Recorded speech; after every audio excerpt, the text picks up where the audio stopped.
Dámy a páni, Ursula von der Leyenová sa takmer utopila v kritike, ktorej tento týždeň čelila v Európskom parlamente. Ešte nikdy sa nestalo, že by šéfku či šéfa Európskej komisie kritizovali všetky poslanecké kluby s výnimkou jej vlastného. Jej reakciou bola arogancia, povýšenecké nálepkovanie, klamstva a napokon zbabelý útek pred realitou. Pozrite sa, čo sa v parlamente udialo vôbec po prvý raz. Doslova búrka nespokojnosti zasiahla šéfku Eurokomisie iba vďaka poslancom, o ktorých progresívci tak radi hovoria, že tu nedokážu nič ovplyvniť. Takže, aby bolo jasné, bez môjho podpisu a podpisu smeráckych poslancov by nikto nedostal ani len symbolickú príležitosť prejaviť nesúhlas s vyčíňaním von der Leyenovej. Boli to práve naše podpisy, ktoré donútili progresívcov ukázať svoju pravú tvár. A oni ju ukázali. Opäť a znovu podporili kresťanskú demokratku, ktorej sa predčasom jej vlastná stranická šéfka zbavila kvôli korupčným škandálom. Korupčným škandálom takého rozsahu, že na ich prešetrenie zriadil nemecký parlament osobitnú vyšetrovaciu komisiu.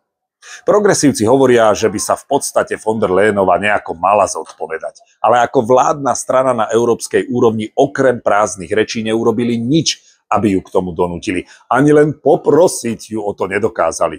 Chvália sa, že majú podpredsedu parlamentu, ale ten je taký zbabelý, že von der Leyenovú nekonfrontoval, ešte ju obhajuje a spochybňuje dopad jasného rozsudku Európskeho súdneho dvora, podľa ktorého von der Leyenová porušuje európske právo. Pritom ešte aj poslanci, ktorí tu v Európskom parlamente patria k vládnucej väčšine, na chodbách nadávajú na to, čo si šéfka Eurokomisie dovolila. Viacerí z tých, ktorí ju pred rokom volili, mi teraz povedali, že ich šokovala arogancia a agresivita jej vystúpenia. Všetkých, ktorí sú proti nej, označila za pravicových extrémistov a kremeľských agentov. Za všetko zlé u nás môžu vonkajší a vnútorní nepriatelia a akúkoľvek kritiku označila za útok na európske hodnoty a demokraciu. Von der Leyenová sa pritom úplne vyhla vyjadreniu k rozsudku Európskeho súdu a arogantne zodpovednosť za Pfizergate hodila na členské štáty. Teda nie, že by Matovičová vláda neniesla spolu zodpovednosť za schválenie nevýhodného a predraženého kšeftu, ale ten, kto ho celý dohodol poza chrbát ostatných komisárov, utajovanými SMS-kami a telefonátmi priamo so šéfom Pfizeru Borlom, bola jedine a výlučne Ursula von der Leyenová. Ona jediná dohodla cenu za vakcínu vo výške 19,50 €, hoci dovtedy sme tú istú vakcínu vo výrazne menších množstvách nakupovali za 15,50, čiže o 20% lacnejšie. Nie členské štáty, ale Ursula von der Leyenová obišla komisiu odborníkov, ktorá bola zriadená, aby posudzovala zmluvy o nákupe vakcín a ktorá posúdila všetky ostatné zmluvy, iba túto jedinú jej von der Leyenová zatajila. A to všetko stálo našich daňových poplatníkov 35 miliárd aj za vakcíny, ktoré sme nikdy nepotrebovali a teraz ich musíme s vysokými nákladmi skladovať a následne likvidovať. Dámy a páni, kresťanskí demokrati sa tu v Štrasburgu tak veľmi boja pravdy o korupcii ich líderky, že vôbec poprvýkrát od volieb obmedzili debatu všetkými možnými nedemokratickými prostriedkami. Hoci som patril medzi zopár úplne prvých poslancov, ktorí návrh na jej odvolanie podpísali, nemohol som vystúpiť, ani ďalší kolegovia a kolegyne. Predsedníčka parlamentu dokonca neumožnila ani len ústne prihlásenie sa priamo v rozprave a dokonca zamietla aj faktické pripomienky.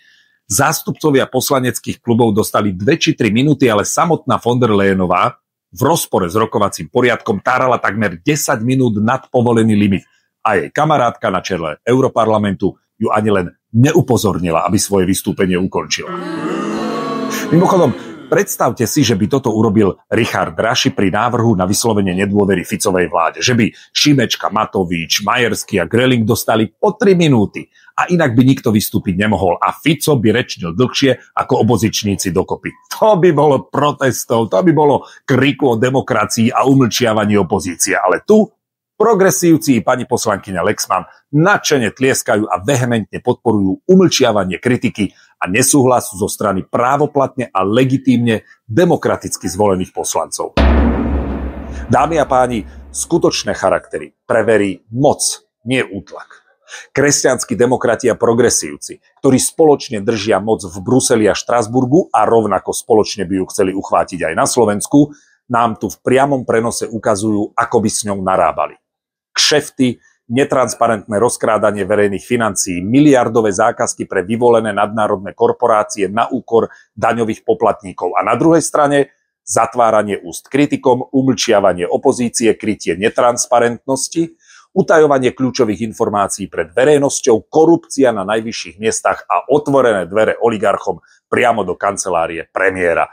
Toto nie je vízia.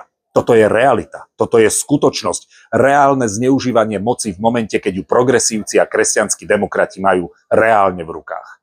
Toto sa deje v Bruseli a v Štrasburgu. A takto si naša demokratická pravica predstavuje svoje vládnutie aj na Slovensku.